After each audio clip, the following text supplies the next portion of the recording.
नमस्ते बच्चों, एजुकेशन का अड्डा चैनल में आप सबका स्वागत है। और आइए आज हम कक्षा 5वीं के पाठ 10 सुनीता की पहिया कुर्सी, यह पाठ हम पढ़ने जा रहे हैं। बच्चों, क्या आप लोगों ने पहिया वाली कुर्सी, व्हील चेयर जैसे इंग्लिश में कहते हैं, देखा है? बिल्कुल। तो ये पहिया कुर्सी का इस्तेमाल या उपयोग कौन करता है? देखा आप लोगों ने? बिल्कुल सही जवाब। जिनके पैर ठीक से काम नहीं करते हैं या जिनको चलने फिरने में तकलीफ होती है, या वो लोग भी करते हैं जो बीमार होते हैं, है ना। साधारणतः तो उनके पैर अच्छे होते हैं, लेकिन जब व्यक्ति बीमार होता है तो कमज़ोर हो जाता है और चलने फिरने में उनको परेशानियों का सामना करना पड़ता है। तो ऐसी स्थिति में आप लोगों ने देखा होगा कि जितने भी हॉस्पिटल होते हैं उनमें मरीजों को ले जाने के लिए व्हील चेयर का इस्तेमाल किया जाता है। और सामान्यतः कुछ लोग ऐसे भी होते हैं जो हमेशा व्हील चेयर का उपयोग करके ही अपना दैनिक कार्य करते हैं। तो आप लोगों ने देखा है ना व्हील चेयर। देखिए यहाँ पर हम देख लेते हैं व्हील चेयर कैसा होता है। तो इस चित्र में आप देख रहे हैं ये व्हील चेयर है ना, इस पे ये लड़की बैठी हुई है।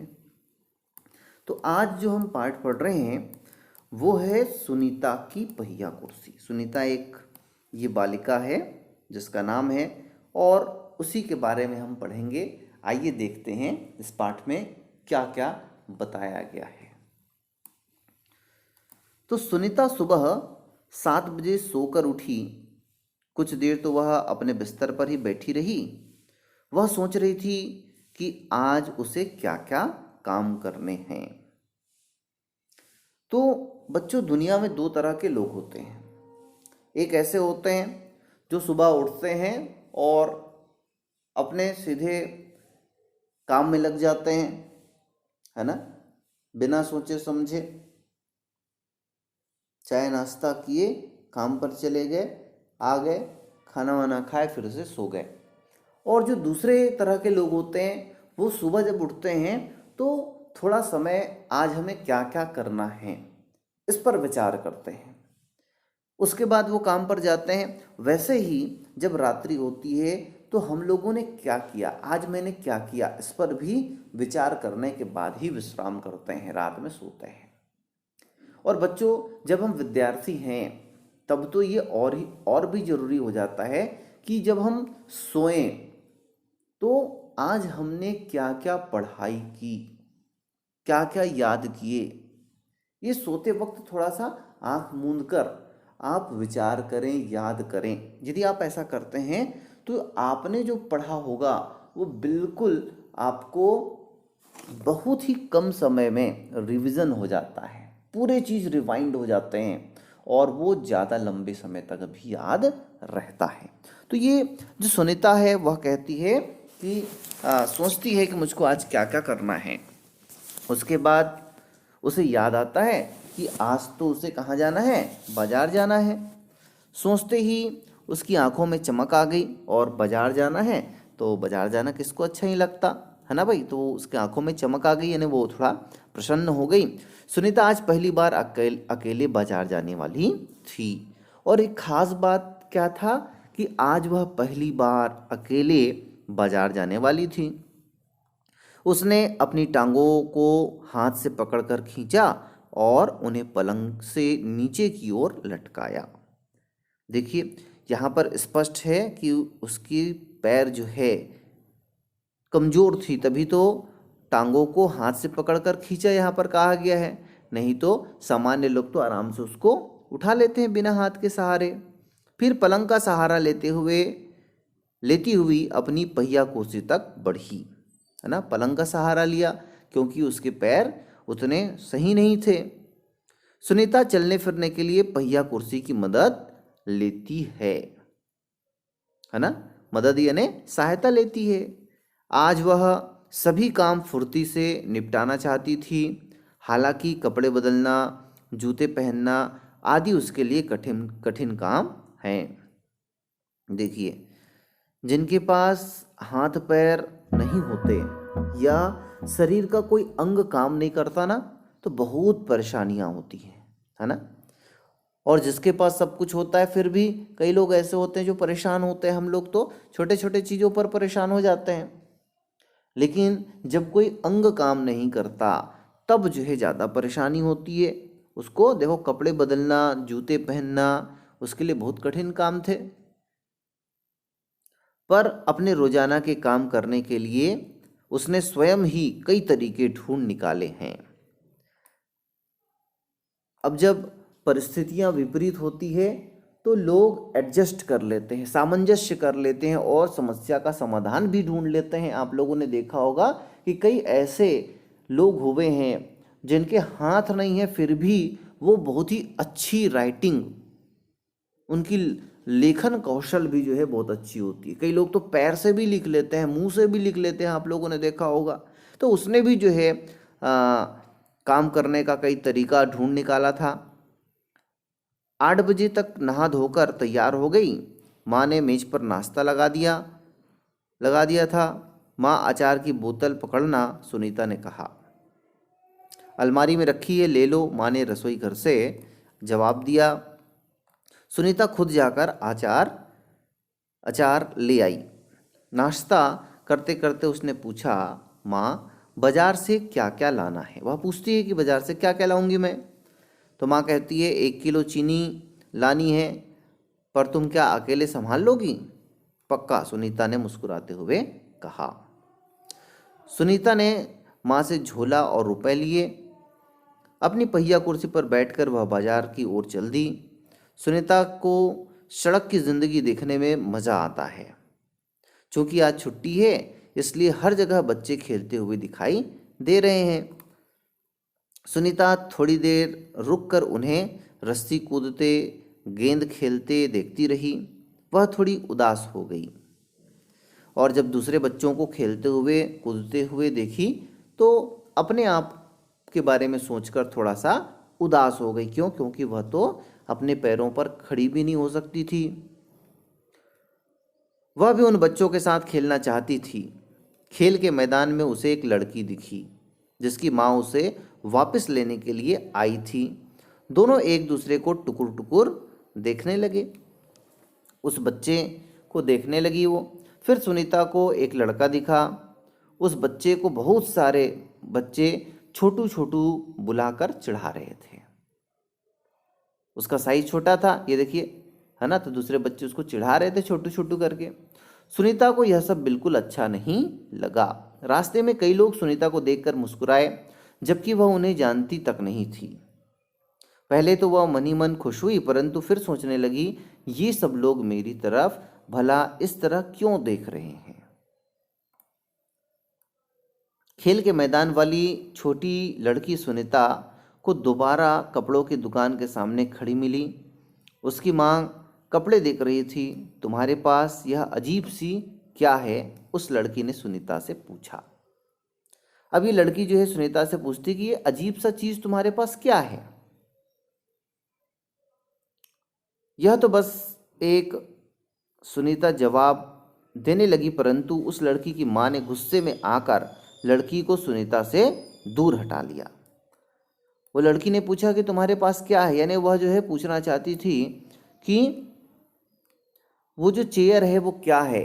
उत्सुकता बस उस लड़की ने पूछा था, लेकिन उसकी माँ ने उसको गुस्से से हटा दिया, है ना। यानी उस लड़की के पास उसको नहीं जाने दिया, सुनीता के पास उस लड़की को नहीं रहने दिया। इस तरह का सवाल नहीं पूछना चाहिए फरीदा, अच्छा नहीं लगता, माँ ने कहा। उसने कहा कि अरे तुमको इस प्रकार प्रश्न नहीं पूछना चाहिए। इस प्रकार उन्होंने कहा। मैं दूसरे बच्चों से अलग नहीं हूँ, सुनीता ने दुखी होकर कहा। उसे फरीदा की माँ का व्यवहार समझ में नहीं आया। अंत में सुनीता बाजार पहुंच गई। दुकान में घुसने के लिए उसने सीढ़ियों पर चढ़ना था, उसे सीढ़ियों पर चढ़ना था। उसके लिए यह कर पाना मुश्किल था। आसपास की सब लोग जल्दी में थे, किसी ने उसकी तरफ ध्यान नहीं दिया। अब चूंकि वो सीढ़ियाँ चढ़नी थी और उसके पैर उतने सही नहीं थे, तो उसको मदद की आवश्यकता थी। लेकिन सभी लोग तो अपने जल्दबाजी में थे, तो उसकी तरफ जो है किसी ने ध्यान नहीं दिया। अचानक जिस लड़के को छोटू कहकर चिढ़ाया जा रहा था वह उसके सामने आकर खड़ा हो गया। वही लड़का जो है उस लड़की के सामने आकर खड़ा हो गया और उसने कहा कि मैं अमित हूँ। उसने अपना परिचय दिया। क्या मैं तुम्हारी कुछ मदद करूं? उसने पूछा कि क्या मैं तुम्हारी मदद करूं? तो लड़की ने कहा मेरा नाम सुनीता है। सुनीता ने राहत की सांस ली और मुस्कुराकर बोली, पीछे के पैडल को पैर से जरा दबाओ। उसने कहा देखिए ये यहाँ पर ये दोनों के हैं, ये सुनीता है और ये छोटू है। तो उसने कहा कि सीढ़ी चढ़नी है तो कैसे चढ़ाऊं? उसने कहा मैं कुछ मदद करूं। तो सुनीता ने कहा कि देखो नीचे पैडल है, इसको पैर से दबाओ। हाँ हाँ जरूर, कहते हुए अमित ने पहिया कुर्सी को टेढ़ा करके उसके अगले पहियों को पहली सीढ़ी पर रखा। फिर उसने पिछले पहिए को भी ऊपर चढ़ाया। सुनीता ने अमित को धन्यवाद दिया और कहा अब मैं दुकान तक खुद पहुंच सकूंगी। दुकान में पहुंचकर सुनीता ने 1 किलो चीनी मांगी। दुकानदार ने उसे देखकर मुस्कुराया। चीनी की थैली पकड़ने के लिए उसने हाथ आगे बढ़ाया ही था कि दुकानदार ने थैली उसकी गोदी में रख दी। सुनीता ने गुस्से से कहा, मैं भी दूसरों की तरह खुद अपना सामान ले सकती हूँ। उसे दुकानदार का व्यवहार बिल्कुल अच्छा नहीं लगा। चीनी लेकर सुनीता और अमित बाहर निकले। देखो यहाँ पर सुनीता ने 1 किलो चीनी मांगी है ना, दुकानदार ने चीनी उसके हाथ में नहीं दिया। क्यों नहीं दिया भाई? उसने ऐसा सोचा कि वो कमज़ोर है ना, क्योंकि वो व्हील चेयर पर बैठी थी, इसलिए उसने क्या कर दिया, उसको तकलीफ ना हो इस प्रकार सोचकर उसकी गोदी पर रख दिया। लेकिन इससे सुनीता को गुस्सा आ गया। तो बच्चों यहाँ पर 2 तरह की चीजें हैं। एक, सुनीता ने क्यों गुस्सा किया, और दूसरी बात यह है कि दुकानदार ने चीनी को उसके गोद पर क्यों रखा। यहाँ दोनों अपने अपने जगह पर सही हैं। दुकानदार ने सोचा कि बेचारी पकड़ नहीं पाएगी, इसलिए उसने गोद पर रख दिया है ना। लेकिन सुनीता को गुस्सा इसलिए आया क्योंकि सुनीता उसको अपने हाथों से पकड़ना चाहती थी। वह अपने आप को सबल बनाना चाहती है, कमजोर बनाना नहीं चाहती है। उसको उस भार को उठाना चाहती है, सहन करना चाहती है। इसलिए उसको गुस्सा आ गया कि जो है सीधे सीधे मेरे गोद पर रख दिए, क्या मैं इसको उठा नहीं सकती। इस प्रकार उसने सोचा और उसने मदद के लिए गोद पर रखा था। लेकिन वो ऐसा सोचती है कि ऐसे में मैं मजबूत कैसे बनूंगी, मैं कमज़ोर हो जाऊंगी है ना। इसलिए उसको गुस्सा आ गया, मेरे को कमज़ोर समझते हो, इस प्रकार वह जो है समझने लगी। उसे दुकानदार का व्यवहार बिल्कुल अच्छा नहीं लगा। चीनी लेकर सुनीता और अमित बाहर निकले। लोग मेरे साथ ऐसा व्यवहार करते हैं जैसे कि मैं कोई अजीबो गरीब लड़की हूँ, सुनीता ने कहा। उसने कहा कि लोग मेरे साथ ऐसा व्यवहार करते हैं, शायद तुम्हारी पहिया कुर्सी के कारण ही वे ऐसा व्यवहार करते हैं, अमित ने कहा क्योंकि तुम पहिया कुर्सी पर आई हो इसलिए लोग जो है ऐसा व्यवहार करते हैं। मैं पैरों से चल नहीं सकती, इस पहिया कुर्सी के पहियों को घुमाकर ही मैं चल फिर पाती हूँ, लेकिन फिर भी मैं दूसरे बच्चों से अलग नहीं हूँ। वो कहते हैं कि भाई भले मुझको चलने में परेशानी है, लेकिन मैं दूसरे बच्चों से थोड़ी अलग हूँ। इस प्रकार वह बात करती है।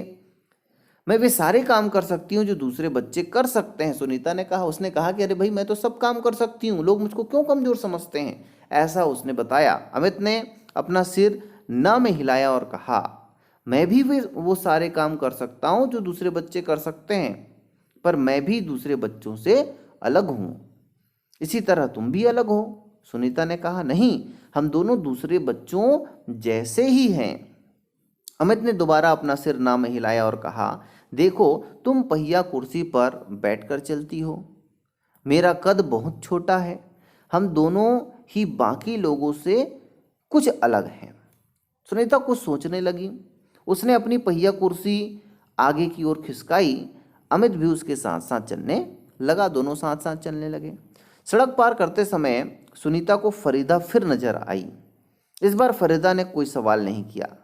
अमित झट से सुनीता की पहिया कुर्सी के पीछे चढ़ गया। फिर दोनों पहिया कुर्सी पर सवार होकर तेजी से सड़क पर आगे बढ़े। फरीदा भी उनके साथ साथ दौड़ी। इस बार भी लोगों ने उन्हें घूरा, परंतु सुनीता को उसकी परवाह नहीं थी। सब लोगों ने उसको देखा, लेकिन इस बार उसको कोई परवाह नहीं थी। इस बार चूंकि उसको एक साथी मिल गया था और दोनों अपने मन से काम कर रहे थे, इसलिए उसको कोई परवाह नहीं थी और मस्ती में वो चले गए। तो इस प्रकार ये पार्ट यहाँ पर समाप्त होता है। यदि ये वीडियो आप लोगों को पसंद आया हो जरूर लाइक करें, शेयर करें, और जिन लोगों ने अब तक एजुकेशन का अड्डा चैनल को सब्सक्राइब नहीं किया है सब्सक्राइब कर लें। बेल आइकन को जरूर दबा लें, जिससे हमारे अगले वीडियो का नोटिफिकेशन आपको मिल सके और आप उसको देख सकें। धन्यवाद।